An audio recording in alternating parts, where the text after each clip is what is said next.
안녕하세요. 최신 부동산 금융 정보를 열심히 찾아서 여러분들께 꼼꼼히 알려드리고 있는 별그림입니다. 이번 영상에서는 기금이 든든 모바일 앱을 통해서 디딤돌 대출 신청하는 방법에 대해서 알아보도록 하겠습니다.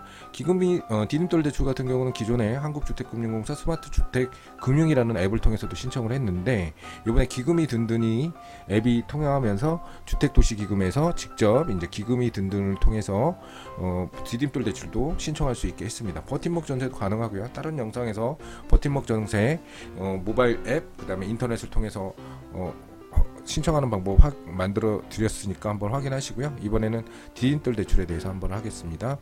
일단 제일 먼저 준비하셔야 될 거는 스마트폰에 공인인증서가 있어야 돼요. 공인인증서 없는 스마트폰은 아무짝에도 쓸모는 없습니다. 스마트폰에 공인인증서 먼저 준비하시고요.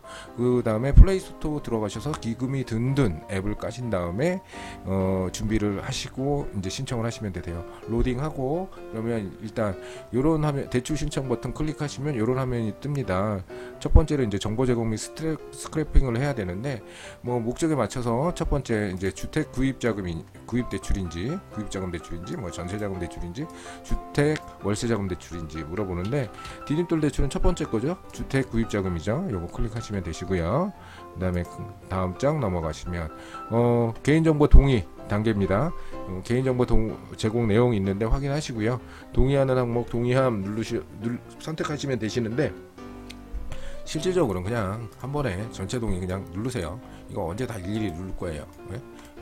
누르기 하니까 3번 그냥 전체 동의 버튼 한꺼번에 누르시는 게 편하실 것 같습니다.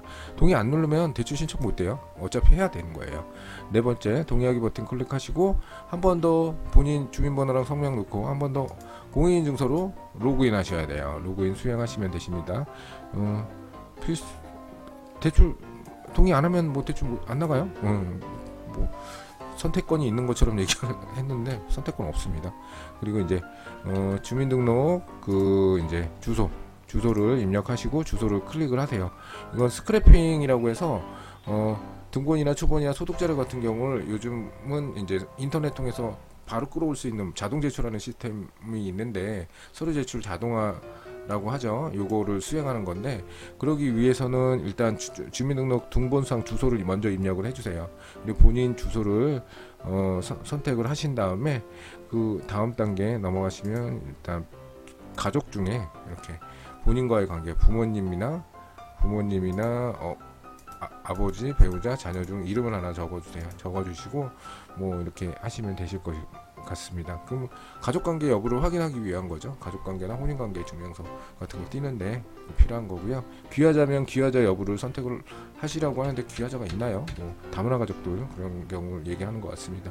쭉 기본 정보 쭉 입력하신 다음에 또 요번에 공인인증서 다시 한번 선택하셔갖고 비밀번호 입력하셔서 로그인 하세요. 로그인 하시면 되시고, 그러면 스크래핑 내용을 확인하게 될 겁니다. 등본, 초본, 소득자료 이런 거 끌어온 거 확인하게 되거든요. 그 스크래핑 내용이 사실과 다른지 브리치 여부 한번 확인해 보시고, 브리치하다면 브리치를 선택을 하시는데 그냥 맞겠죠. 그 다음에 이제 그 다음 버튼 눌러가면 될 것 같아요. 브리치 하는 경우는 거의 없을 것 같아요. 끌어오질 못하지, 끌어오면 정확한 걸 끌어오겠죠. 그리고 이번에는 이제 대출 상품을 선택을 해주시면 되십니다. 디딤돌 대출 같은 경우도 여러 가지가 있는데, 디딤돌 일반, 그다음에 유한 책임, MCG, 요거 이제 MCG 같은 경우는 소액 임대차 보증금을 최우선 변제금을 원래는 담보대출할 때 빼는데, 그거를 빼지 않고 그냥 한도 60%나 70% 받기 위해서, 풀로 받기 위해서 하는 거예요. 한도 더 많이 받기 위해서 보증보험 가입하는 건데, 하여튼 선택을 하시면 되세요. 제가 볼 때는 요걸 제일 많이 선택하지 않을까 싶습니다. 한도 대부분 많이들 받으려고 하시니까. 하여튼 본인에 맞게 선택하시면 되실 것 같고요. 세 번째로 이제 인적사항 넣어주시면 되십니다. 첫 번째 현재 주소 주소지를 동본상의 주소지를 자동 뭐 아까 입력했으니까 자동으로 입력되겠죠. 그리고 이제 우편 수령 주소, 우편물 수령 주소, 뭐 직장이나 이런 데 넣으시면 되시죠. 본인이 우편물이 갈 일은 없는데 그래도 입력을 해 주시는 게 좋으실 것 같고요. 그리고 핸드폰 본인 핸드폰 입력하시고 번호 인증, 여기서 번호 인증 버튼 누르셔 갖고 인증 번호 받으시면 되실 것 같아요. 대체 연락처는 배우자나 뭐 집 주소, 회사 번호 아무거나 넣으시면 되실 것 같고요. 그다음에 세 번째 인적사항 입력합니다. 인적사항 중에서 회사 뭐 재직 중인지 휴직 중인지 무직인지 뭐 이렇게 직종이나 이런 거 순서에 맞게 직장명이나 이렇게 쭉 넣으시면 되실 것 같습니다. 어렵지는 않아요. 그냥 따라서 하시면 되세요. 네 번째 이제 주택 정보를 입력을 하는데, 첫 번째로는 주택이 뭔지 유형을 입력해야 되겠죠. 아파트면 아파트 클릭하시면 되세요.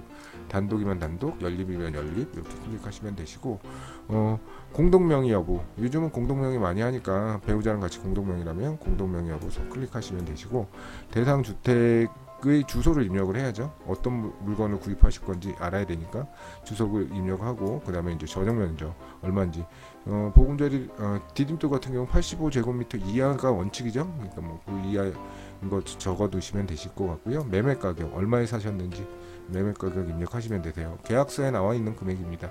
그리고 이제 소유권 이전 등기 일자, 이거는 이제 이사 날짜, 언제 이사 소유권을 받을지 잔금 치르는 날짜 적으시면 되실 것 같습니다.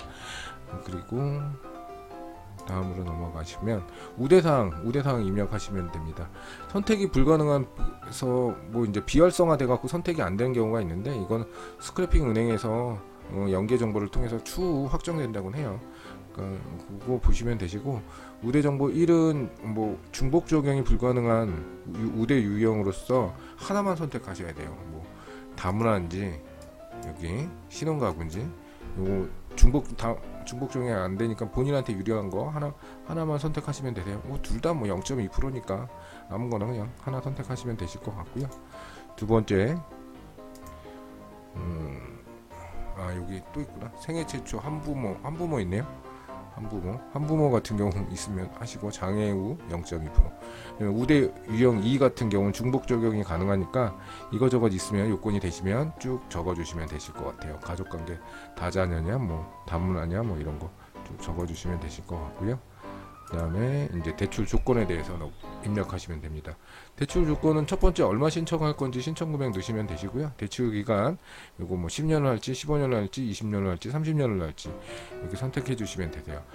팁을 가르쳐 드리면, 대부분 이제 금리가 싸서 10년짜리 많이 싼 것부터 먼저 입력하는 경우가 많은데, 선택하는 경우가 많은데, DTI 때문에 다들 부러질 거예요. 안 될 거예요. 그래서 요령은 이제 30년부터 이렇게 거꾸로 들어가시는 게 편하세요. 그래야지 이제 패스 되시거든요. 패스 되시고, 이제 월 불입금 한 달에 얼마 정도 그러니까 부담할 수 있는지, 한 달에 뭐 100만 원 정도는 나는 이제 월급에서 빼놓을 수 있다, 생활하는데 지장이 없다, 아니면 뭐 50만 원이면 50만 원이다, 뭐 60만 원이면 60만 원이다, 이렇게 부담하시는 금액을 보시고 그거에 따라서 기간을 좀 늘렸다 줄였다 하는 것도 괜찮을 것 같아요. 여기 그 다음에 이제 거치 기간, 요건 뭐 의미 없습니다.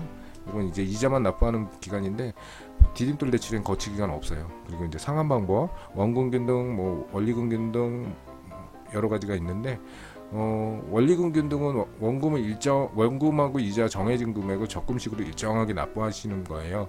납부 금액 내에서 원금하고 이자 비율이 회차별로 달라지는 거고, 원금균 등은 원금을 일정하게 뭐 10년이다 그러면 원금 1억 받았으면 그 120으로 나눠 갖고 원금이 조금 줄어드는 방법, 이자가 조금 줄어드는 방법이에요.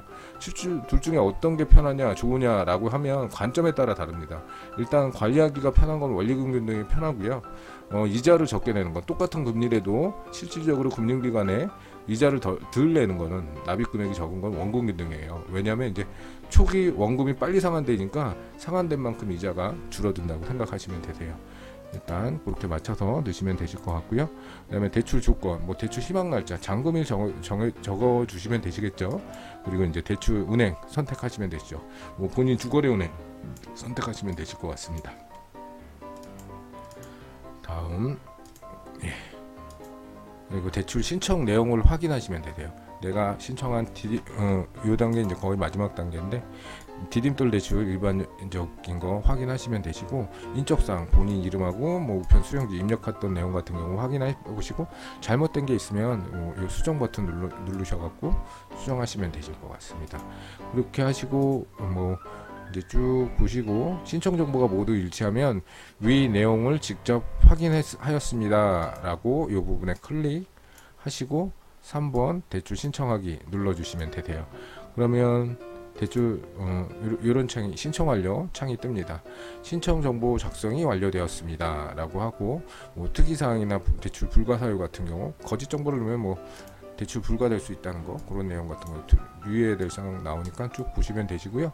그리고 조금 있으면 신청 완료 버튼 문자가 하나 올 거예요. 그거 맞춰서 순차적으로 그 콜센터나 이런 데서 전화 오면 그 안내 받은 대로 하시면 되세요. 조금 번거롭긴 한데 그렇게 어렵진 않아요. 젊은 분들은 뭐 그렇게 어렵지 않게 할 수 있을 거라고 생각을 합니다.